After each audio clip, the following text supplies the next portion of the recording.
Bonjour et bienvenue à cette conférence consacrée à la restructuration de l'hôpital Simone Veil d'Aubonne. Alors, le contexte est assez simple. Dans un souci d'amélioration constante de la sécurité et de la prise en charge des patients, l'hôpital Simone Veil s'est lancé dans une vaste opération de restructuration de ses sites d'Aubonne et de Montmorency. L'objectif est de repenser la complémentarité médicale de chacun de ces deux sites. L'hôpital a notamment choisi de regrouper l'ensemble de ses activités de MCO sur le site d'Aubonne. Et donc, dans ce contexte, l'agence Bérens 100 degrés Architecture a conçu une architecture qui se veut un acte social, vous allez le comprendre durant cette conférence, un acte indissociable des relations humaines, une architecture inspirée par l'esprit d'hospitalité. Alors l'ambition est de placer l'humain au cœur de ce lieu de vie tout en lui donnant une âme. Alors pour nous en parler, nous accueillons ce midi Alexandre Aubert, directeur de l'hôpital Simone Veil. Bonjour monsieur le directeur. Le docteur François Belotte, anesthésiste de l'établissement.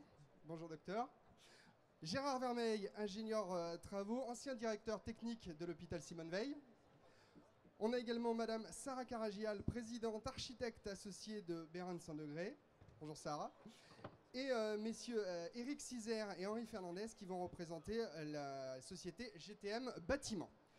Alors on va commencer avec vous, Alexandre Aubert. Vous êtes directeur de l'hôpital Simone Veil. Dans un premier temps, est-ce que vous pouvez nous présenter un petit peu le contexte et nous présenter votre établissement, l'hôpital Simone Veil?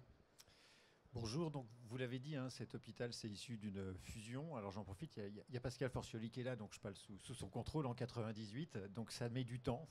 Ça met du temps, mais c'est une fusion qu'on peut appeler aujourd'hui réussie. On a essayé donc de mettre le MCO, comme vous l'avez rappelé, sur un seul site, d'être un petit peu logique dans l'approche. C'est deux sites qui sont distants d'environ 4 km l'un de l'autre. C'est un hôpital aujourd'hui, en quelques chiffres, hein, pour donner une idée, qui représente un peu plus de 1100 lits et places.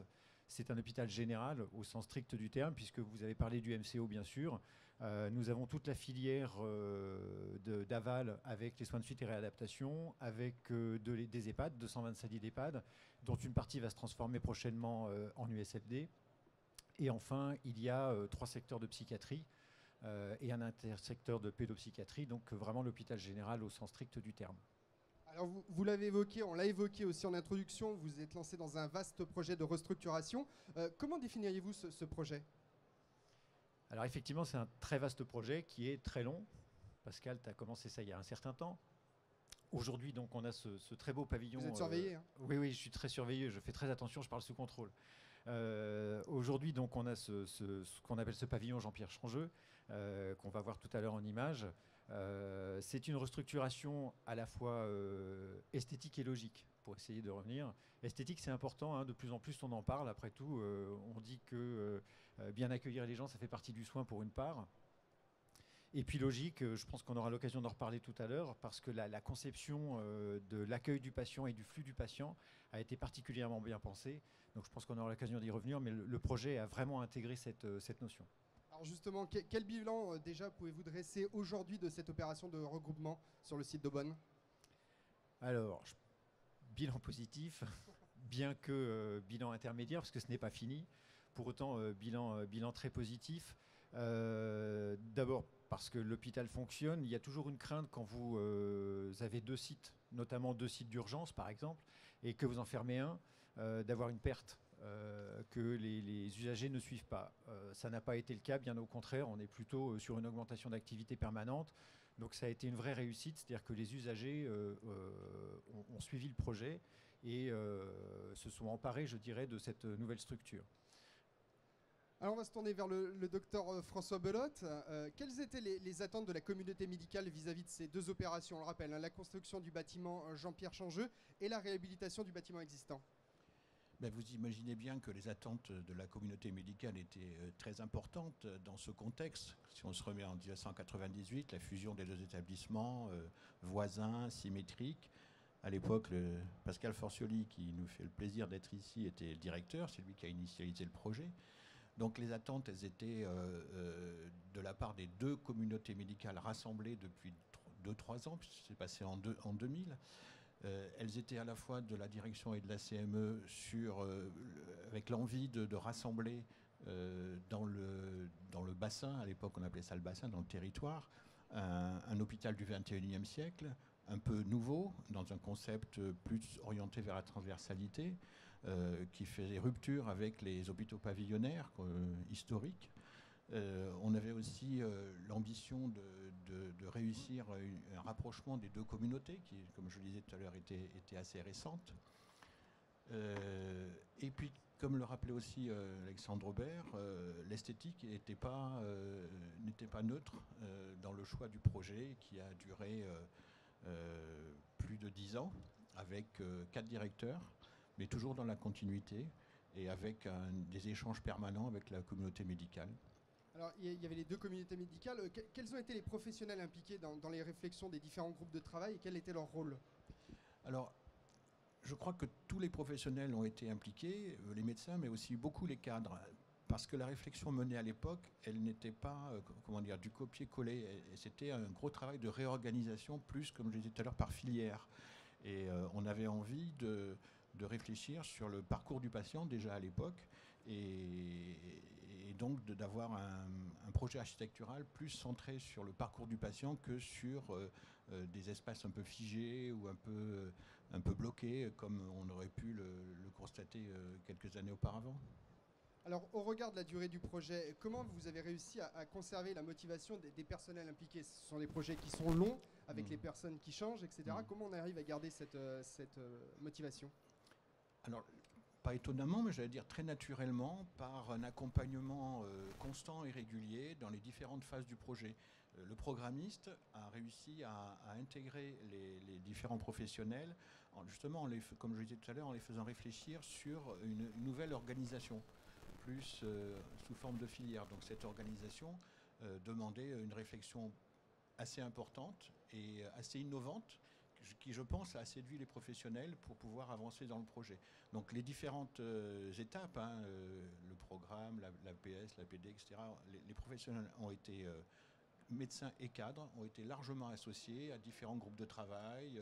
Et je crois que les architectes ont été, enfin je suis sûr même que les architectes ont été à l'écoute des difficultés et des propositions des professionnels à l'époque. On découvrira tout à l'heure la réponse architecturale de l'agence Meyrin de 100 degrés. On va se risquer au petit jeu du bilan intermédiaire.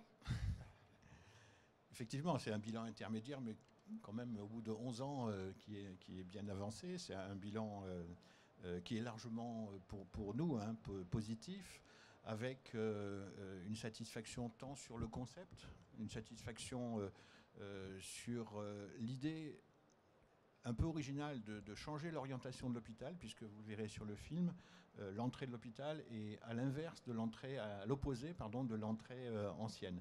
Et ça, c'était assez symboliquement important et puis esthétiquement aussi parfaitement réussi de notre côté. Donc la satisfaction aussi des professionnels et des visiteurs. Il ne se passe pas un jour où on ne trouve pas que notre hôpital est très beau.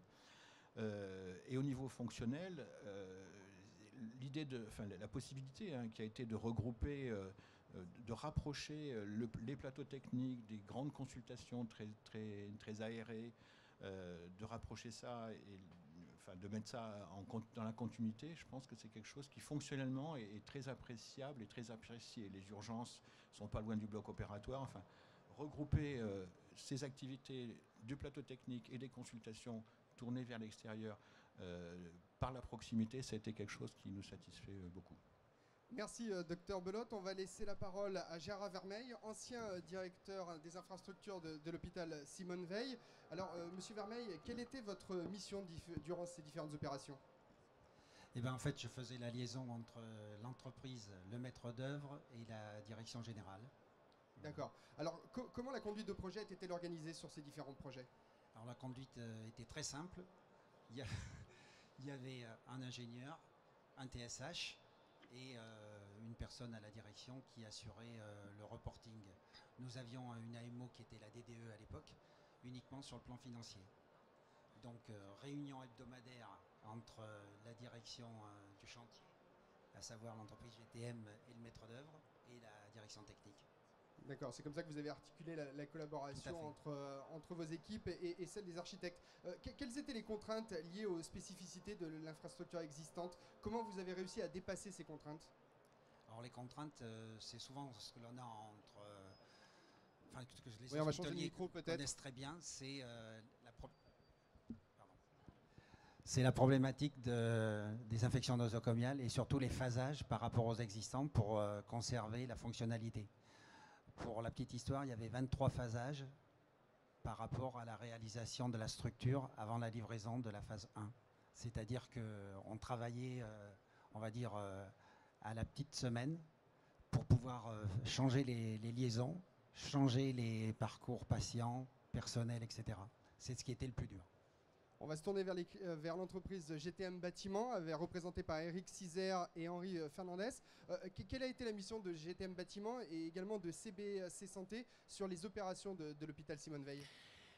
Eh ben, Vinci Construction a eu l'honneur d'être désignée pour réaliser l'opération. Elle a été représentée par GTM Bâtiment et CBC Santé. On est intervenu en 2 phases. L'une essentielle qui est constituée à mettre au point ensemble le projet par rapport aux objectifs techniques et financiers. Ça a été pour nous une période qui nous a permis de nous approprier, en tout cas de bien comprendre le sens de toute la démarche de conception qui vient d'être appelée. Et ça, je crois que ça a été un des éléments fondamentaux de la réussite de l'exécution, puisque, comme le disait M. Avermeil, la complexité que constituait l'ensemble des phases, l'ensemble des différents phasages et surtout du raccordement par rapport à l'existant, constituait pour nous un vrai challenge et un défi à relever. Alors justement, on va parler des contraintes. Quelles contraintes, alors on en a parlé un petit peu avec M. Vermeil, vous avez rencontré au niveau de la construction et comment vous avez réussi à répondre aux différentes problématiques et aux risques rencontrés? M. Fernandez. Oui. Donc alors les contraintes, elles ont été multiples, hein, parce qu'effectivement un hôpital en activité à proximité d'une extension, l'extension a duré 24 mois. Donc pendant 24 mois, on a construit l'hôpital à proximité des scanners qui étaient en activité, des IRM en activité, de toute la radiologie, l'imagerie qui était également en activité. Donc une multitude de contraintes sur lesquelles on a dû apporter des solutions, donc adapter les horaires de travail en fonction des patients qui passent dans les différents services.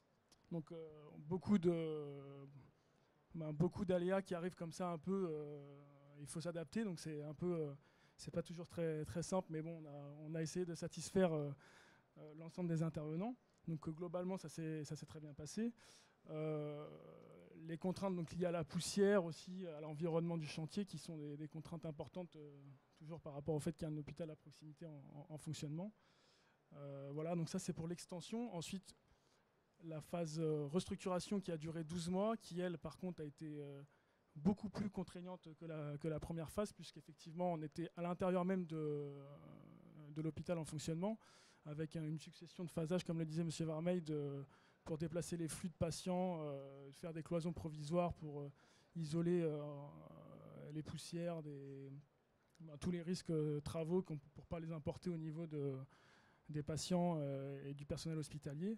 Donc beaucoup de contraintes qui ont fait qu'on a travaillé de point avec l'ensemble des intervenants pour adapter ce phasage perpétuellement avec les différentes contraintes du site. Donc on a respecté les délais, ça s'est globalement pour nous très bien passé, je pense que pour les intervenants aussi. Donc une belle réussite avec une multitude de contraintes effectivement sur le chantier. Alors, on a vu un petit peu les contraintes au niveau de la construction, les spécificités liées à la construction et à la réalisation de ces différents projets. Alors les spécificités pour nous, qui sommes acteurs de la construction, elles sont principalement axées sur les blocs opératoires, les locaux un peu techniques, blocs opératoires, scanner, radiologie, où effectivement on a des matériaux qui sont mis en œuvre qui sont un peu spécifiques, avec des points de contrôle importants, puisque derrière on met en place des machines avec des rayons X et des choses comme ça, donc il faut qu'on porte un soin au niveau de la mise en œuvre particulier pour assurer les exigences qui sont demandées par l'hôpital. Donc ça a été un peu les spécificités, c'est surtout sur toute la partie technique essentiellement aussi, parce que la technique sur un hôpital, c'est pas une mince affaire. Et pour livrer un ERP, on passe par une commission de sécurité incendie, et ça c'est une grosse difficulté aussi. Donc beaucoup de contrôle, beaucoup de présence sur le terrain pour s'assurer que les travaux sont réalisés tels qu'ils étaient prévus, et pour qu'on puisse ouvrir un bâtiment public dans les délais impartis. Merci beaucoup. Alors nous avons vu les différentes contraintes au niveau de la construction. Nous avons également entendu les attentes de la communauté médicale, de l'établissement par rapport à ces deux projets. Alors comment les architectes ont-ils répondu à ces différents points? Nous allons nous tourner vers Sarah Karagial, présidente et architecte associée de Bérinde Saint-Degré Architecture. Alors avant d'aborder ces projets de l'hôpital Simone Veil, Sarah, pouvez-vous nous présenter l'agence Bérinde Saint-Degré et quelle est son expérience en matière d'architecture en santé? Donc, Bérande Architecture a été fondée par Jocelyne Bérande en 1985. Elle nous a quittés en 2012 et nous avons repris l'agence en 2013. Les collaboratrices de Jocelyne Bérande, Isabelle, Christelle, Nathalie et moi-même, avec 3 autres associés de l'agence des créations Saint-Degré. En juillet 2013 également, nous avons créé l'agence Bérande Saint-Degré Architecture. Et ensemble, nous avons continué sur des projets multiples.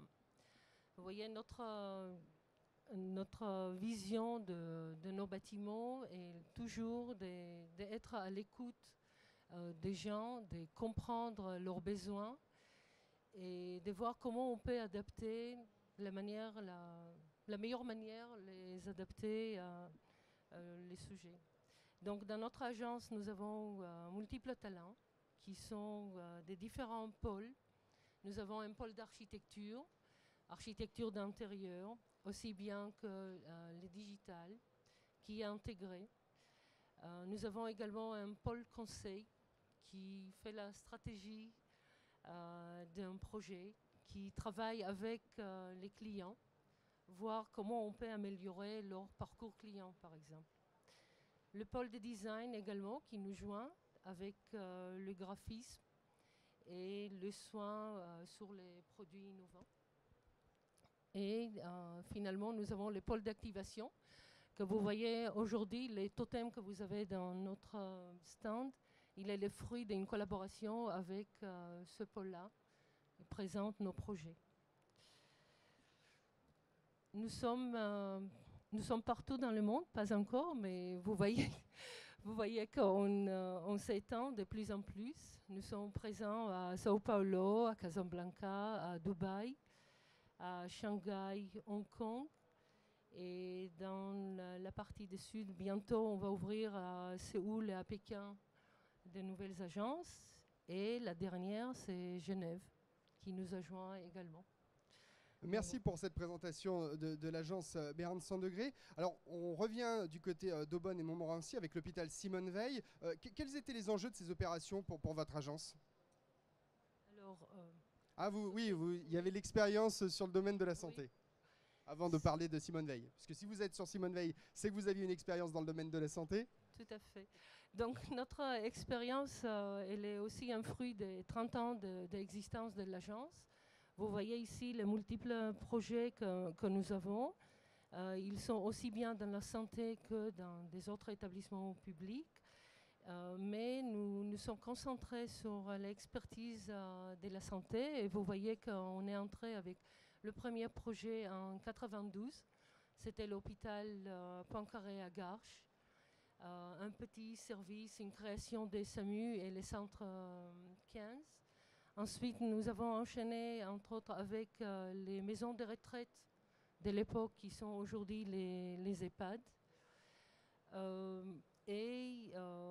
Nous avons également, après, passé à des projets qui sont de plus grande envergure. Si au départ, on s'occupait des petits services, avec le bâtiment de Bretonville à l'époque, qui était l'hôpital Simone Veil, on est arrivé à un projet beaucoup plus mature, grand, un ensemble de services dans ce bâtiment, là où nous avons vraiment pu montrer notre expertise. Voilà, vous avez ici également quelques derniers projets que nous avons eu et que nous suivons, et notamment les bâtiments cardiovasculaires qui est à Poitiers. C'est une très belle opération également d'envergure telle qu'Aubonne. Voilà. Donc là, on arrive à ce projet d'Aubonne et à l'hôpital Simone Veil. Donc quels étaient les enjeux de ces opérations pour Beren Sandagré? Donc, comme je disais tout à l'heure, pour nous, c'était une première fois, c'était un projet d'une grande envergure. Ça veut dire qu'on est passé du petit service au grand. On a confronté ici un projet médical ambitieux. Et c'était un défi pour nous, aussi bien technique que architectural. Quels sont les éléments qui ont nourri vos réflexions au regard du cahier des charges et des contraintes liées au site et aux bâtiments existants? Là, durant la conférence, on nous a présenté un petit peu ces différentes contraintes. Donc, les contraintes que nous avons rencontrées ici, c'était déjà l'accessibilité au site. Il y avait un projet d'une construction de RD 909. À l'époque, comme déjà vous avez entendu M. Aubert et Belote en disant qu'il y avait une ancienne entrée à l'hôpital, on va vous montrer à travers nos images la difficulté déjà de voir par où est-ce qu'on accède à l'hôpital. Ensuite, il y avait un site qui était hétérogène avec des bâtiments qui ont été construits au fil des années, à partir des années 20. Nous avons trouvé des différents bâtiments. Il y avait également un terrain avec une très forte dénivelée. Et comme je disais tout à l'heure, un projet médical ambitieux et bien évidemment le budget économique restreint qui est toujours. Il y a même une petite anecdote, je pense que quand M. Kouchner il est passé après un an d'études, il a diminué les budgets et on aurait dû refaire les projets. Donc on était déjà en phase APS et on a refait un APS 2 et comme ça on a démarré à nouveau. Donc pour vous dire on a toujours des contraintes et qu'on doit les surmonter. Donc les réponses que nous, on a essayé d'apporter pour tous ces contraintes, c'était déjà d'abord d'homogénéiser les sites, homogénéiser tous les bâtiments. Ensuite, c'était de créer une articulation entre l'existant et l'extension, la nouvelle extension. Donner un sens à ce nouveau bâtiment et mettre en évidence les fonctionnalités par des bons circuits. Quelles sont les grandes lignes du projet architectural? Il est temps de donner les réponses architecturales à ces différents problèmes. Voilà. Donc là, vous voyez, c'est le site de l'hôpital d'Aubonne. C'est un très grand site et un site qui est assez vaste. L'entrée principale de l'hôpital, il était ici. Vous voyez, c'est le rond-point. Tandis que le projet de RD 909, il était de ce côté-là. Et nous trouvons ici les différents bâtiments. Ça veut dire là, il y avait un accès direct par les bâtiments roux. C'est l'ancien bâtiment avec les services et des cancérologies et les laboratoires. Ensuite, nous avons eu une succession du bar ici avec la partie qui est des consultations. Ensuite, quand nous, on était là en phase concours en 2001, il y avait un nouveau bâtiment qui a été construit. C'était le bâtiment de cardiologie. Et en arrivant enfin au bâtiment de Bretonville, où dans ce bâtiment-là, qui est sur quelques niveaux, nous trouvons l'hospitalisation. Donc avec ce contexte-là urbain, nous avons essayé de donner un sens, comme je vous ai dit, entre l'entrée existante et la nouvelle entrée qui a été créée de ce côté-là, avec la nouvelle construction de RD 909. L'axe que vous voyez ici, c'est un axe linéaire avec une rue intérieure. Entre-temps, on trouve le hall qui est une articulation entre les anciens bâtiments et les nouveaux bâtiments qui vient embrasser les anciens bâtiments, protéger et créer de nouvelles fonctions. Vous pouvez voir ici sur cette maquette, on voit bien les anciens bars du bâtiment avec Bretonville qui est ici, le bâtiment Bretonville. Nous avons choisi de protéger ce bâtiment et de créer une partie enveloppante des hospitalisations qui sont reliées avec les hospitalisations existantes au niveau supérieur. Ensuite, il y avait la partie de circulation. Vous savez qu'à l'hôpital, le flux intérieur aussi bien qu'extérieur, il est très important. Les différents accès à l'hôpital, elles étaient bien réfléchis et surtout dissociés. Nous avons une entrée avec la nouvelle loge qui était le long de la RD 909, avec un accès des plain-pieds à ce niveau-là pour la zone de consultation que vous voyez ici. Ensuite, il y avait l'accès différent pour les urgences que vous voyez en le fil rouge. Et il y avait également un accès piéton pour les urgences. Nous trouvons de l'autre côté l'accès pour les familles et pour les services de réanimation. Là, on vous montrera un petit peu les volumes de ces bâtiments. Donc, comme on avait parlé tout à l'heure, l'accès piéton des plain-pieds donne directement sur la galerie l'accueil, avec du côté les ailes de consultation qui sont griffées sur l'axe principal. On retrouve entre ce bâtiment consultation, on retrouve les patios qui sont à la fois, ils ramènent de la verdure et le parc boisé qui est en face.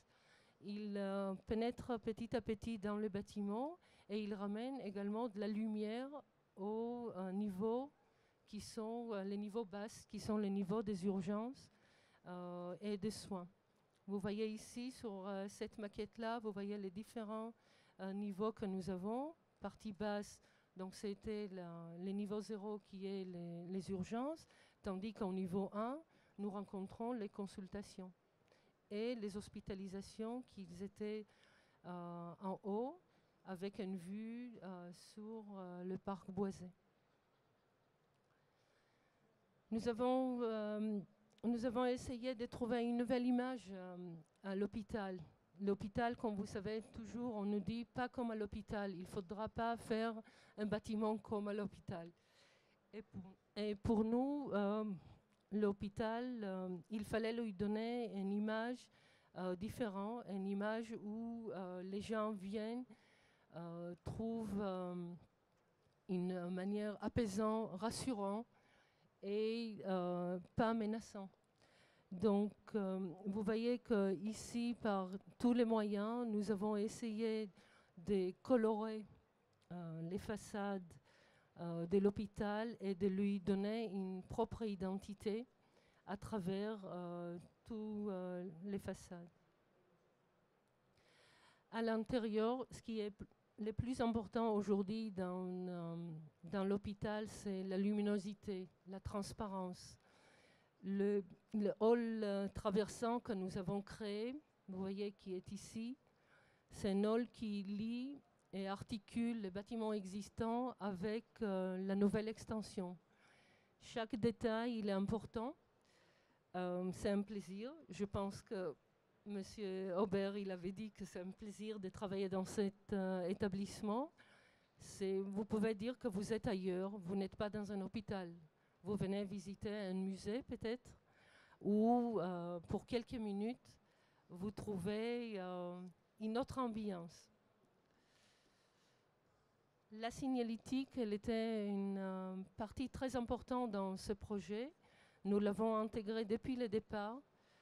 Nous avons travaillé avec Atelier 59 sur la signalétique et avec M. Vermeil qui nous a accompagnés le long du projet, aussi bien sur les détails et sur la polychromie.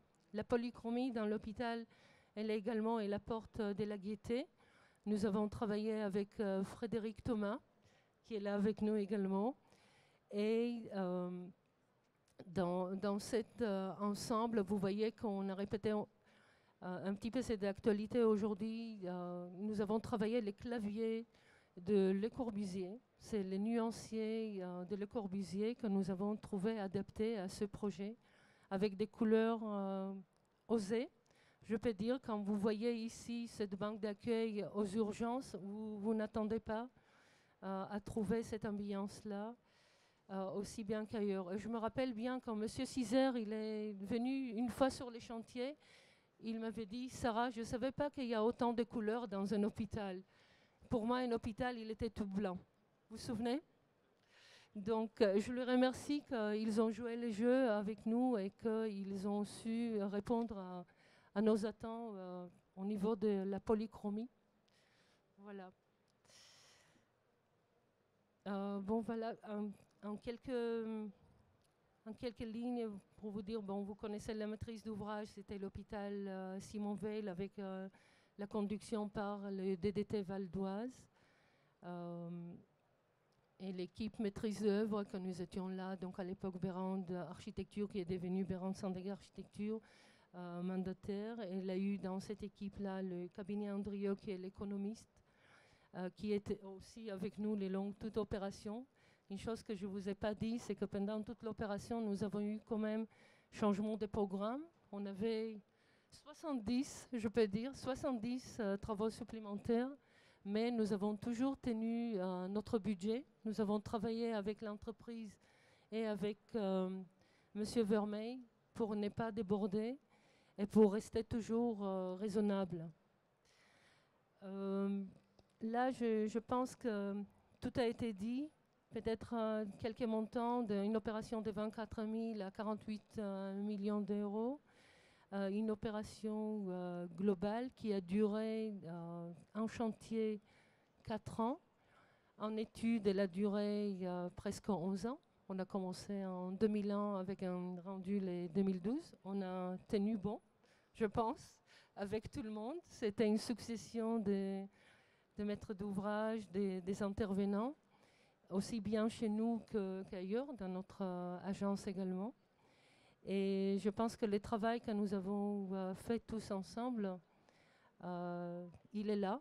Avec les reculs, on disait avec M. Vermeil que c'était une belle opération, une belle coopération.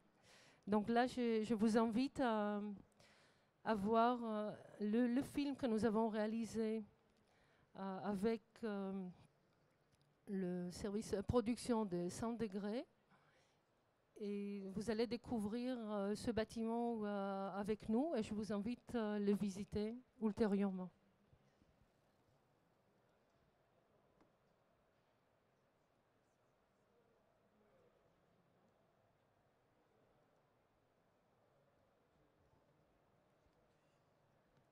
Mettre le son peut-être.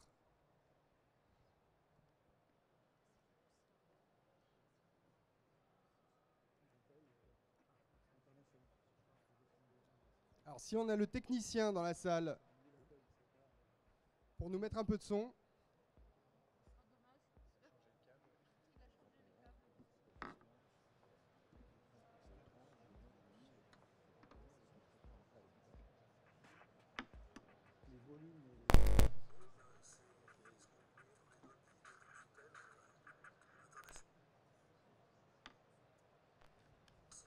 C'est un problème de connectique.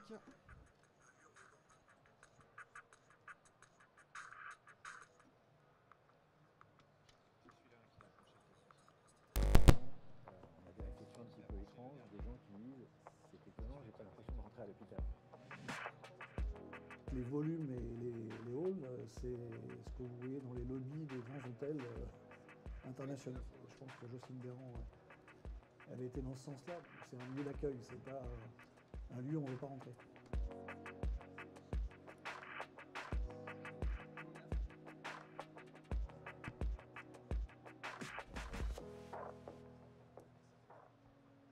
Ici, il s'agissait de redonner une image globale à l'hôpital de Beaune.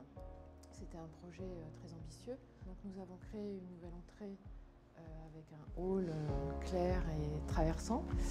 On a joué avec les déclivités du terrain pour permettre des accès de plein pied aussi bien pour les visiteurs que pour les urgences à des niveaux différents. Une partie du bâtiment Jean-Pierre Changeux est venue s'imbriquer dans un bâtiment existant et autant de l'extérieur vous voyez les anciens bâtiments derrière, autant à l'intérieur je vous défie de voir où est la frontière entre les deux. Le projet répondait parfaitement aux attentes de l'établissement, puisqu'il y avait à la fois les démolitions et surtout la composition architecturale des différents services par rapport aux services existants qui ont été rénovés dans la phase 2. Il fallait qu'à l'issue, on ait une adéquation entre les plateaux techniques et les zones dites d'hospitalisation classique. L'accueil qui a été conçu ici dans cet établissement, c'est un passage doux entre l'extérieur et l'intérieur. On se retrouve facilement. Les hospitalisations ils se trouvent dans les niveaux supérieurs. Ils ont une belle vue sur les arbres et la forêt qui est devant. Tandis que partie basse, on trouve tous les services des urgences, des soins, de réanimation, ceux qui doivent être plus dans le calme et accessibles depuis l'extérieur. Vous entrez un petit peu plus loin que l'accueil derrière les ascenseurs. Vous avez ce hall immense qui donne entièrement sur la lumière du jour. L'effet un petit peu cathédrale sur les ascenseurs qui est lui-même avec des rappels de lumière du jour. Et donc tous les services ont accès à la lumière du jour, en haut comme en bas. Donc là, on évolue vraiment vers de l'hospitalier hôtelier, je dirais. Les gens qui vont à un séjour longue durée, ils ont quand même des chambres qui sont agréables. La partie architecturale a été préservée sans pour autant augmenter le coût moyen au mètre carré. Je rentre avec un chef de service, on traverse le bâtiment et en entrant, il m'a dit voilà, quand on vient bosser ici tous les jours, on a envie de travailler. Ça vaut tous les discours, c'est-à-dire que pour le professionnel de santé, le bâtiment participe à des conditions de travail qui sont intéressantes. Notre manière de concevoir un projet, quel qu'il soit, et d'autant plus pour un hôpital, c'est de mettre l'humain au centre de nos préoccupations, que ce soit pour le patient, pour le personnel, comme pour le visiteur. Que le fait que nous partageons un projet médical permet à chacun de nous de s'approprier le projet et de faire partir d'une co-création. En écoutant les uns les autres, on arrive mieux à construire et à bâtir quelque chose ensemble.